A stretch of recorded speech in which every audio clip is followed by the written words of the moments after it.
Hello everyone and welcome to another session of AVR120. Today we're going to be going over how to set up a first-person shooter and in particular set up the player controller and how to use the camera to adjust your view. So we'll go ahead and start with that. The first thing we want to do though is we'll need some assets to kind of demonstrate um, how to just create an environment essentially. So we'll go ahead and search for that. So we can go to this website. It's going to be devassets.com/assets /desert dash environment. And if we go to that here, uh, we'll be able to access this desert environment. Um, so we'll go ahead and if you select the $0, you won't have to. You'll be able to get it for free. You can click the grab for free option, and it will begin downloading. So that's the URL. You can pause the video if you need to just type that in the bar. Otherwise, we'll also want to download one of the weapon packs here. So if we go to browse, there's a whole bunch of weapon packs you could use. I think I've had students in the past use maybe some of these modern weapon packs, but I'm going to go ahead and use the sci-fi weapon pack. And I will just click the 0 here, and I will click grab for free as well. And big shout out to the guys who provide this for free on the site here. Okay, so once you have it downloaded, you're going to want to go ahead and just unzip it into a folder. I use WinRAR, so it's going to be probably different for me than what you've got, but basically any sort of unzipping program will work.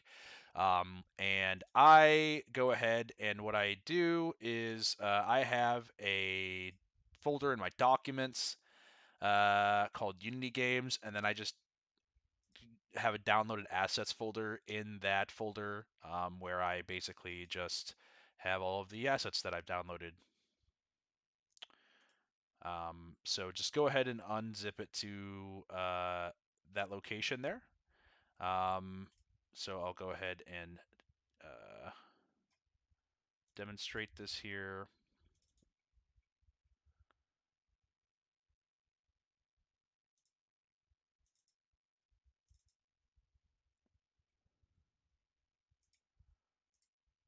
Um, okay, so go ahead and I will extract this to my documents, and then Unity Games, and then downloaded assets.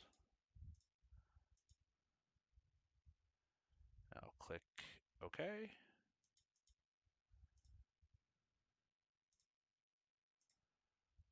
All right. So, and then you can do the same thing for the sci-fi weapons. So let's go ahead and do that.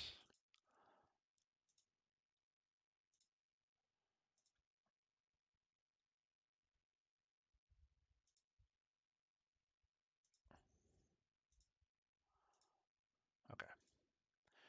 So now you'll see that we have the desert environment and sci-fi weapons in our downloaded assets folder there. So for the time being, I'm just going to minimize that, and we're going to create a new Unity project here. So we'll go ahead and select new, and we want to do you want to do the latest LTS. It's going to be 2021.3.9, at least for me. Might be a different version if you're watching this later. And I'm going to click 3D. If it doesn't look like this, just make sure that you're clicking the 3D core template. And I'm just going to call this FPS 2022 FPS AVR 120 2022. And I'll put my name in there too, Gillespie. And you'll see that my location, it's getting sent to my Unity Games folder. So just make sure that you're saving it. You're creating the project somewhere that's easily accessible, because eventually I'm going to ask you to upload this in a zip file, and it's going to be a pain in the butt if you can't find it, right? So, okay, go ahead and go to create. All right, now we've got everything loaded up in Unity. We can go ahead and begin. I'm going to go over some of the control scheme in 3D, and then we can proceed to actually setting everything up. So just to begin, everything is pretty much the same as it was in 2D. The only difference is obviously everything that everything's in 3D. So you can essentially zoom in and out via the mouse scroll wheel. So obviously mouse scroll out, mouse scroll in. If you click the object and press F, you'll focus it. And if you press it again, you'll zoom it in. You can also just double click it in the hierarchy, and that will do the same thing. That will select it, and you can zoom in it as well. If you just control, if you hold the middle mouse wheel, you can pan around the scene. And if you hold Alt and middle mouse wheel, you pan. Excuse me, if you hold Alt and left click, you will pan around essentially the object you have selected there. Okay. Um, if you have no object selected, you'll just pan around essentially that way. So if you hold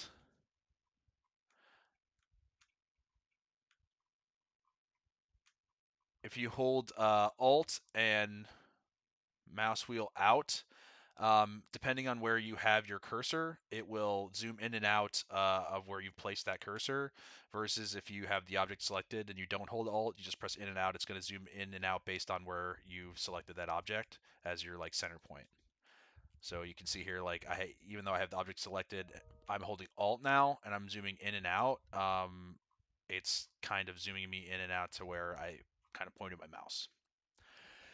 So a couple other things too. In the right hand corner is this kind of directional looking, almost like compass looking thing.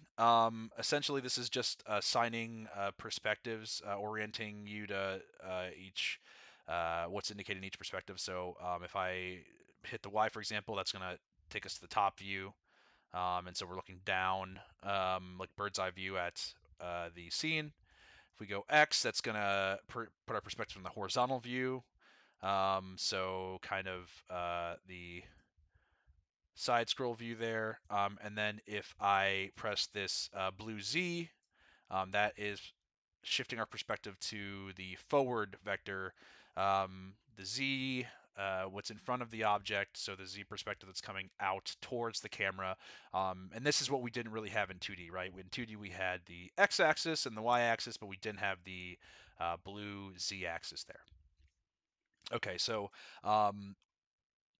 with the camera selected, I just wanted to go through the quick keys really quick. This is the view tool. This is just easily allows you to move around the scene freely. Holding left click and right click allows you to pan around with yourself being the center, and then just panning around there. So, um, you know, pretty useful. Selecting an object in the hierarchy and pressing W will give you the transform select tool, so you can move it up and to the left. If you grab by that vector, and to forward, if you grab by that vector. I'm going to control Z everything because I want it to be at the initial starting point.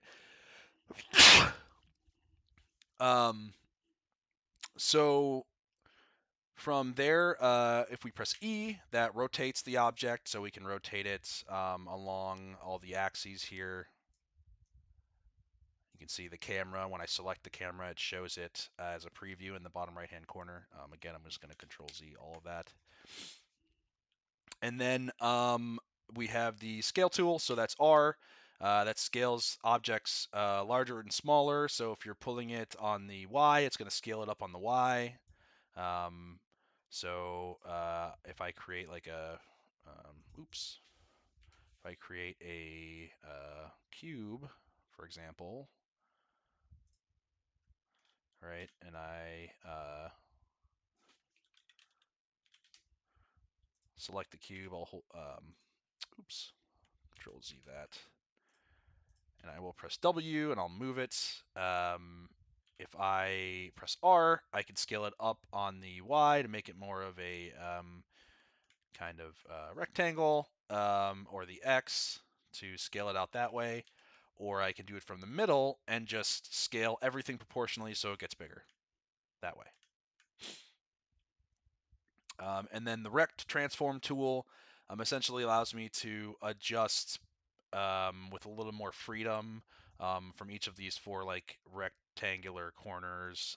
So I can make different shapes and adjust the scale that way. And so I can also kind of mouse over the middle here and grab and I can make a gigantic wall and scale it up and just make it bigger and bigger and bigger and bigger. And then this is like everything tool all in one. I don't really use this that much. I usually just bounce back and forth between probably what I use the most is W, E, and R. Sometimes direct transform if I need it. But yeah, so just wanted to go over those controls there. And then I wanted to get everything set up here. So we'll go ahead and start with that. We're going to go into the scenes folder here. And I'm going to create a new scene. And I'll call this desert.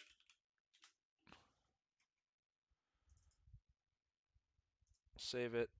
Click into the desert here. And it's pretty much the same setup as that other scene. That's just the sample scene. All right, so we'll go ahead and create a new game object here.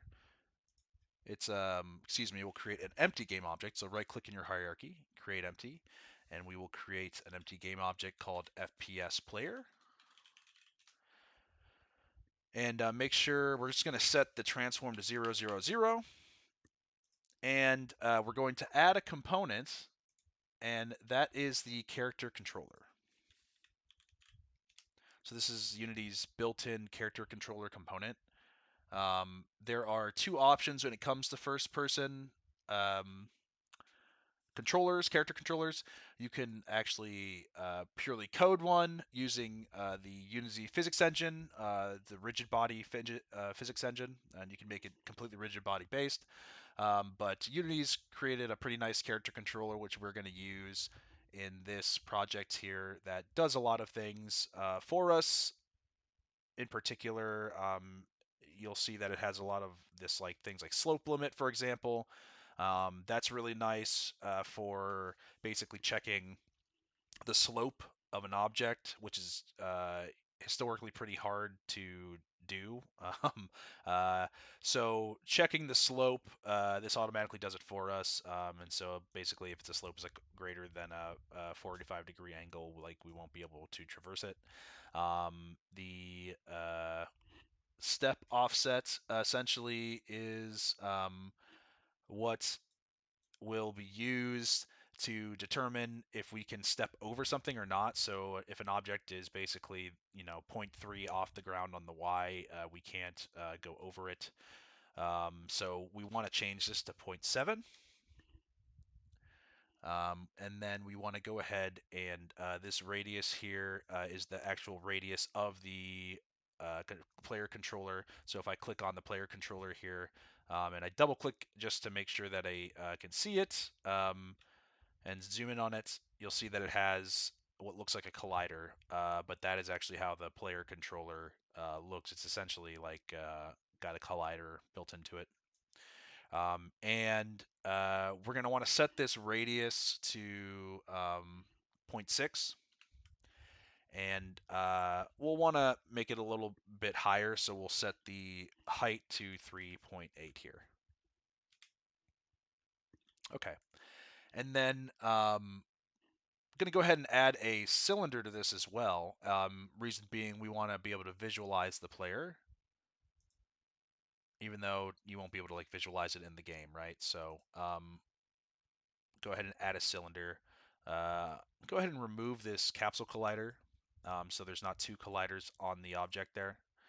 And then we will go ahead and scale it up so that it's 1.2 on the X, 1.8 on the Y, and 1.2 on the Z. Okay, so it kind of looks like that.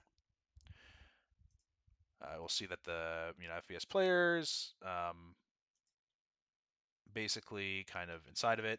And again, that's the parent-child relationship, right? So the cylinder is a child of the FPS player. So I might have not mentioned that, but just make sure that you're adding the cylinder as a child of the FPS player.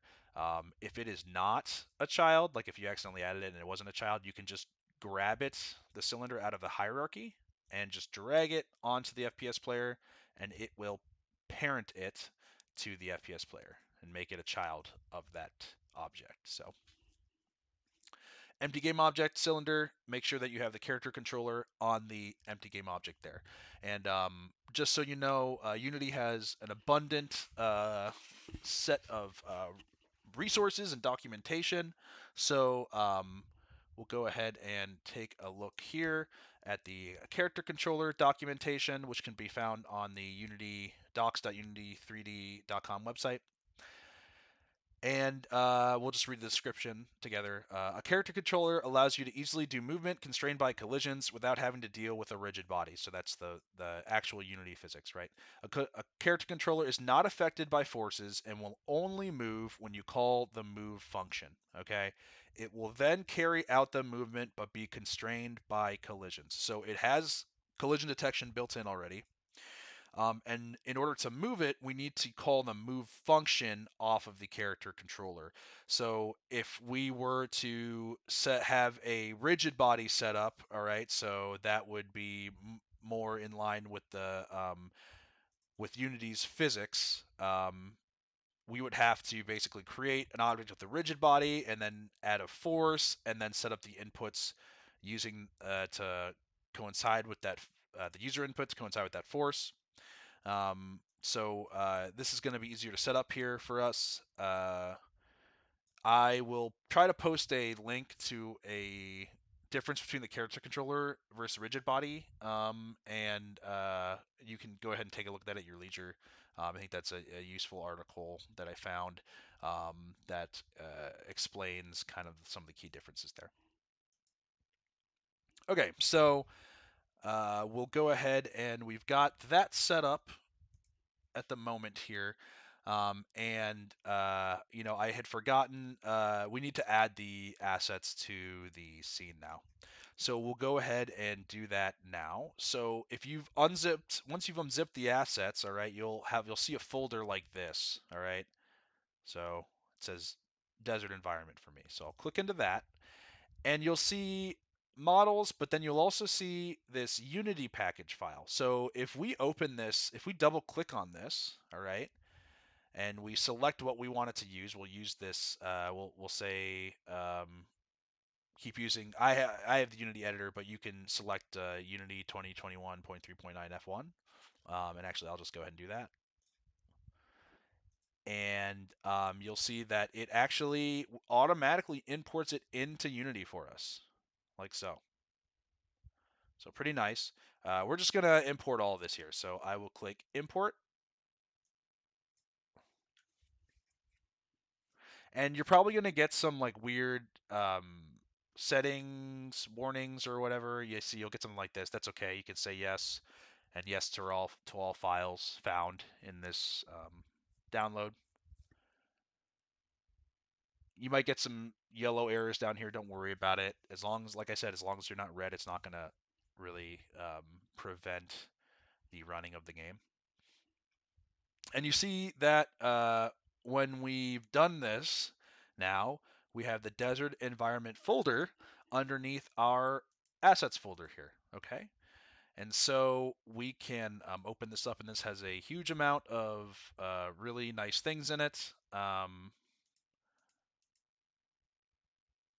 In particular, what we're going to do to set up just some initial like an initial environment, a quick environment, is we're going to go into the desert environment folder under our assets, go into models, and then environment, and then we will open up this grounds folder, okay?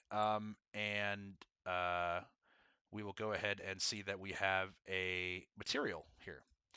And so a material can be applied to any 3D object in Unity. And so what we can go ahead and do is, so there's a couple options, right? We're going to go ahead and add, but it all starts with adding a plane, all right? And so we'll create this plane for our player to be like on top of, right? And we can actually scale this plane up so it can all be one gigantic plane object. So I think in the past I had kind of done a bunch of small ones, but we can scale it up really, really big, right? Like so. Okay, make it really big. And if I click the Y view now and I like zoom all the way out, okay, I can see how big it is, really. But maybe I want to go ahead and make a really big desert. So what you can do is select the plane, and I'm going to rename this to desert.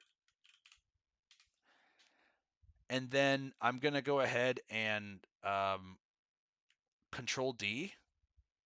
And what that does is duplicate the object. So you'll see desert and then a little one next to it. That's the copied object. I'll select that object, press W, and I can actually just move that now out.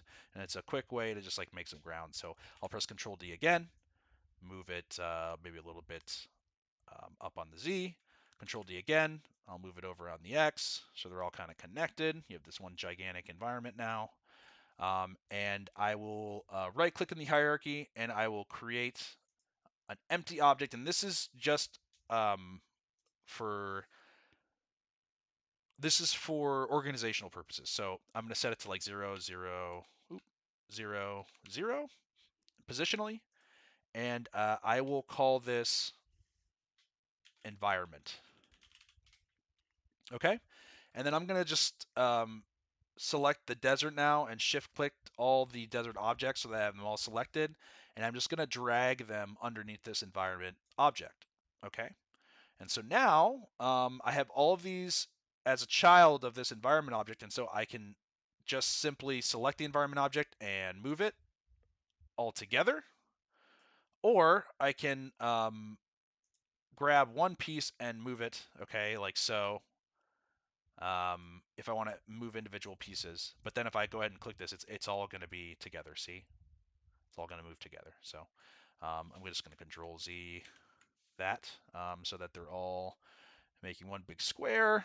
We'll double click back on our first person player and zoom all the way back into this gigantic environment we just created. So as I said before, a material can be applied to any object, right? So I probably should have done this before we duplicated it, but that's okay. I can select the desert, and I can actually just drag this desert material onto my object here in the scene, and you'll see that it's actually applied to that entire object, and I can just do that for each one. All right, so now we have a desert. We have our player object here, and he's kind of clipping through the floor, so I don't really like that. So I'm gonna just move him up here, and I think I'm just gonna put the Y at 0. I think I must have put the Y at 3 by accident, so because I want it to be in line with the cylinder. So just make sure that this is like I set it to 0. It looks like it's resetting the position for some reason, but basically just make sure that it's in line with the cylinder, more or less. All right, so now that we have done that, we're going to do a couple things here. So we're actually going to take the camera and let's see where the position of the camera is. -10 on the Z. I'm going to set this to 0, and I'm going to set the Y to 0 as well. And I'm actually going to take the camera and I'm going to move it up into the cylinder, and I'm going to move it just underneath the top of the cylinder here. Okay. And then I'm going to move the camera. I'm going to parent it to this FPS player. All right. So make sure it's not a child of the cylinder. It needs to be a child of the FPS player so that when you close it, it looks like this. So again, we moved the main camera up to the top of the cylinder, right underneath the top. Okay. We went ahead and took it, the game object in the actual hierarchy, and moved it underneath the FPS player. All right, so now we're going to go ahead and we're going to set up a script to control the way the mouse is, make it so that when we move the mouse, we move the camera as well. So we'll go ahead and we'll select the camera, and we will click Add Component. We'll create a new script, and we will call this Mouse Look. Go ahead and create an add. And I'm just going to double check and make sure I have Unity associated, or Visual Studio associated with my Unity. So you can do that by going to Edit and then Preferences. And then in external tools, I have the version that I have 2019, but you can do 2020. That should be fine. Just make sure that you have Visual Studio selected. Otherwise, sometimes it doesn't reference. Visual Studio won't be referenced by Unity, and then it will kind of it will not work. The script, a lot of the built-in Unity scripts won't work. So we're going to double click into Mouse Look now.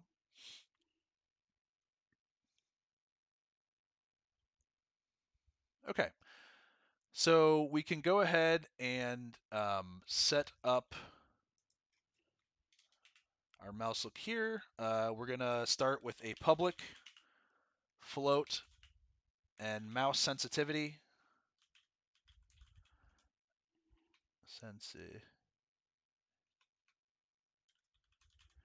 And we will set this to 100. And you need to remember to put an F at the end of your float. I'm going to zoom in a little bit here so we can see it. Go ahead and also we want to reference to our player's and so we can reference it through his transform. So we'll do public transform and player body. And then if we go down to update here, we will go ahead and set up the X inputs here, okay? And so we're going to set our mouse X input into, we're going to get the X axis, and so we'll reference the mouse's X axis. So when we're moving the mouse horizontally left and right, that is what when the user does that, that's the input we're getting here. And we will multiply this by the mouse sensitivity variable we just created. And then we will multiply this by time.delta time.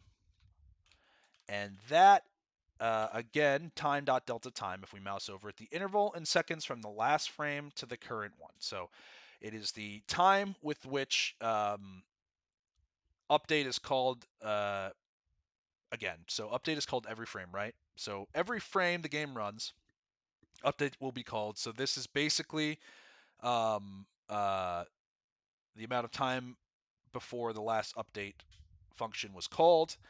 And that essentially will make this like frame rate independent. So we don't have to. So like different speed machines will still run the movement function the same. And you won't like have very fast movement. Okay, and then we're also going to go ahead and we want to rotate the player. Okay, so we're going to take the player body and we're going to call the rotate function, okay, and we'll see that it applies a rotation, and the Euler angles are just the numbers in the transform, but a Euler angle is essentially what is used to so a vector 3 is used to pinpoint position. Euler is used to pinpoint rotation. So Euler angle z degrees around the z-axis, so that's the forward axis. Euler angles are x degrees around the x-axis, which is the horizontal axis, and Euler angles y degrees around the y-axis, so that's the vertical axis. So we'll go ahead and we will call this rotation function off of our player body object, okay? And we will pass in the vector 3 dot up, okay? So shorthand for writing vector 0, 1, 0, so that's 1 on the y, okay? And we will multiply that by our mouse x, okay?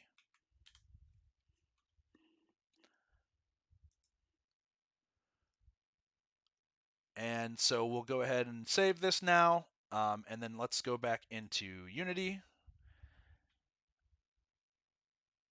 And we'll need to set up our references, so make sure that you drag the first-person player into the player body to reference it, player body slot. We'll go ahead and run this now, and we'll see that we can turn on the x-axis with our mouse. However, we cannot turn on the vertical axis, see? We'll need to set up that vertical camera movement here, so we'll go ahead and open up the mouse look script. And I forgot to get the input for the y-axis. I just got the x-axis input, so we're going to need to do that. So we'll go ahead and add a float, and then we'll call this mouse y. And we will set that equal to input.getAxis, and we'll call this mouse x, like so.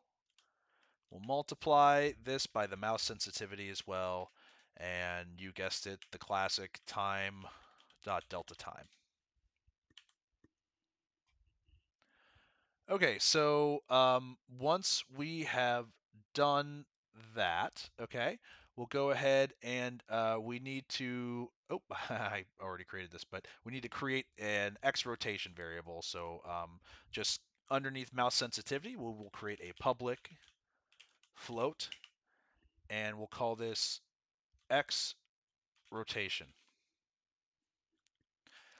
And we'll save that, and we'll want to go back into update here, and we'll go ahead and see that we want to decrease, we want to write this line here, so we will decrement the X rotation by the mouse's Y movement every frame, the Y axis every frame.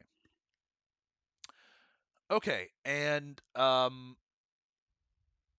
we'll want to go ahead and then set up this rotation here. We want to make sure that we are essentially, when we rotate, we don't want to rotate the camera completely behind the player.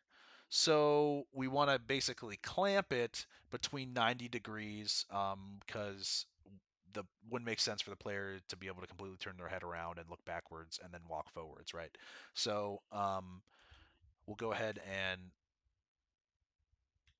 create a, we'll set X rotation equal to, and we'll use the mathf class and the clamp function. And clamp takes a clamps the given value between the given minimum float and maximum float values, returns the given value if it is within the minimum and maximum range, okay? So the float value is what we want to plug in there, and then we want to give it a minimum and a maximum range that value can be. So we will take the X rotation, and we will clamp it at 0, 0 on the, oh, excuse me, we will pass it the X rotation, and we will clamp it at -90 on the y vector and 90 or negative 90 as a minimum and maximum of 90, 90 as well. So this is essentially so we can't rotate the camera behind the player. So let me start. I'm going to start commenting this out, so you guys have this for reference in the future. So for this part here, we are gathering input based on mouse movement along the X and Y axes.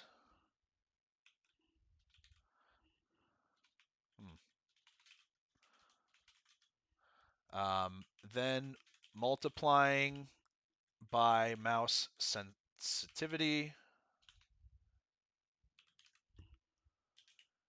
and then time dot delta time equals time has gone by since the last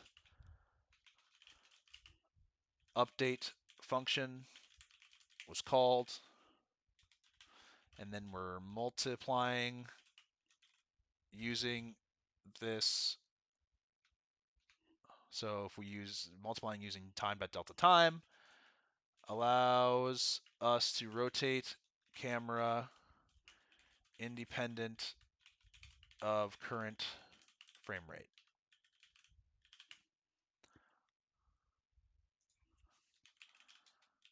Delta time. Okay, so that's that comment there. This is decrease X rotation by mouse Y every frame. And this clamps the rotation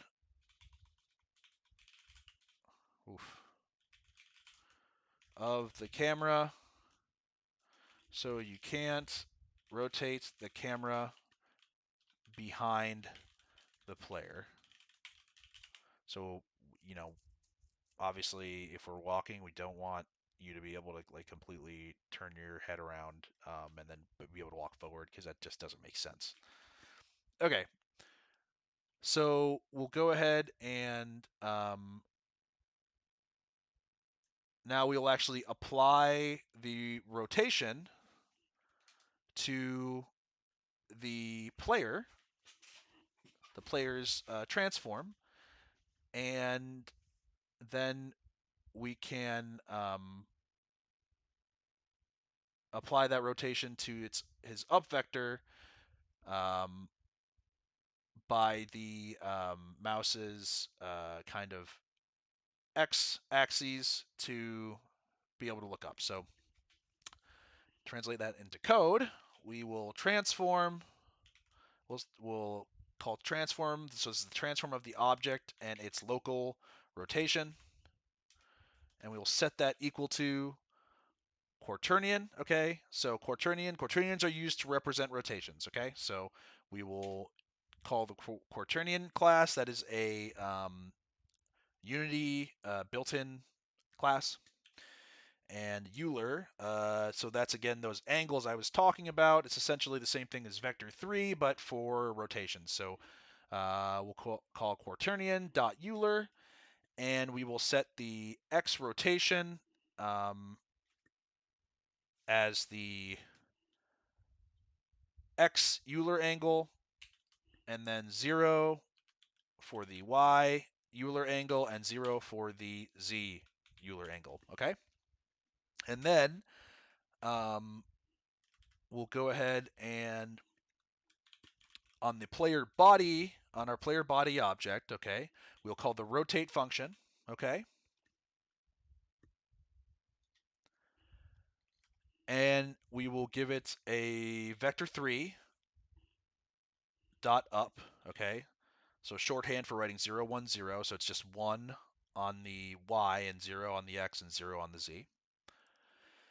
And we will multiply that by mouse x, okay, which is our x-axis.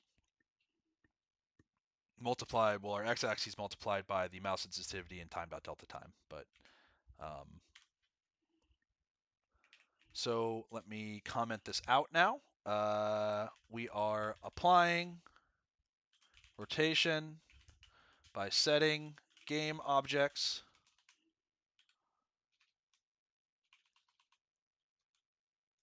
this game object local rotation to a Euler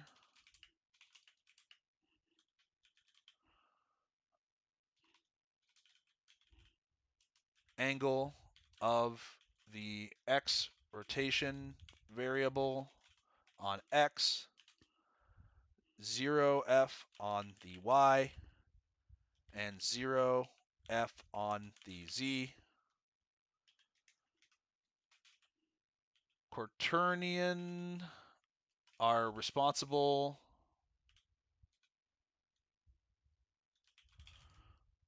for rotation in unity.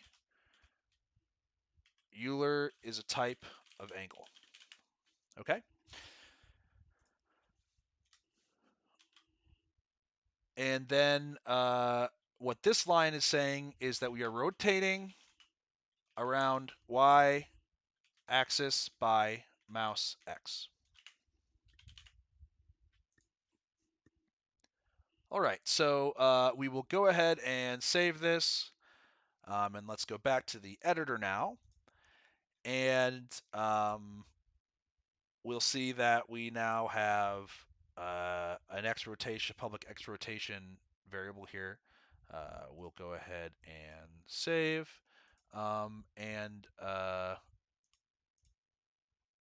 Oh, I forgot one line of code here. So let's go back to the script.